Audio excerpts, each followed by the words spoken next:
They were squirrel monkeys then. These are squirrel monkeys. No, these are ghanaian. Yeah. Oh, right. See if I can do it. Oh, how fast?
on their toes, which has two ways to both and get them to want to fly. I think it's earlier as well, so it's not just you guys, it is just them being the cause.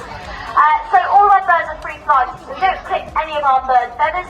We always encourage them to do free flights because it is a good behaviour that of course keeps them physically fit, but also mentally stimulating as well. So when these two fly, they want to fly, they do really, really well. But of course, if they've got them in terms, they've got to want to do it. So we're going to give it a go, try and do it one more time, see if they want to go. So let me tell you a little bit about them. So Merlin is the green one. So he is our military macaw. He's a vulnerable species out in the wild, and you'll find him out in Central and South sociable. And parrots only really tend to pair up to one individual because they're monogamous, which means they pair up for life. So these two have obviously got that special pair with each other. So you'll always find them with each other, always near each other. They're never ever going to be very far apart at all. And of course they fly and obviously do their training together as well. Now this bond of theirs will last their entire lifespan. So it could last anywhere up to 80 years these guys can live for. Really long time. Now they're only just starting, right? Because they're both in their 20s. They're 25 and 26 years old. So actually they've got a long years ahead of them. But what we're going to try to do is see if we can do it one more time. Oh, they're going to want to go for a nice little fly today. Now, of course, if they do it, they get a bigger reward. But there is incentive for them to go for a fly, because obviously not only is it going to keep them fit, but also they're going to get a huge reward for doing so. They'll get their favourite of all treats, which is nuts. These birds absolutely love their nuts.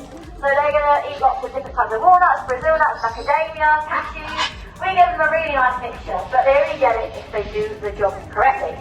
Otherwise, it's just box standard pellets, which obviously isn't as fun. Right, we're looking like baby boys don't fancy doing that this afternoon, do they? Do you want to try one more time?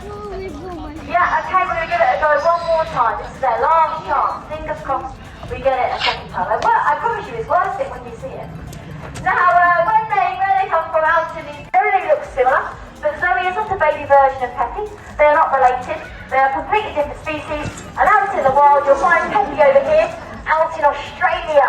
Yes, we would. And believe it or not, this bird is considered to be a massive pest. Because there are so many greater sulphurs out there.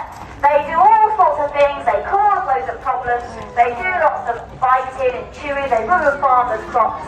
And pretty much all day, every day, that's what they do. And right now I'll tell you, he's got to go sit on top of the shop and go and chew it. So there you go, that's it. Let's tell you a bit about him. Let's talk about Zoe instead, shall we? So with our Bobo, they're tired, but we still do bring her out to get exercise and to see you guys, because she still likes to come out. Just because she can't fly anymore doesn't mean that she can't come out and do lots of exercise and fun behaviours anyway. But what you can see what we're doing is climbing. So the first adaptation then is going to be those beta bears. So they've got zygodactyl feet, which basically means they've got two toes pointed forward and two toes pointed back. And they're going to use those feet to climb up and down and in order to solve puzzles. So because they're very intelligent species, they can work things out really quickly.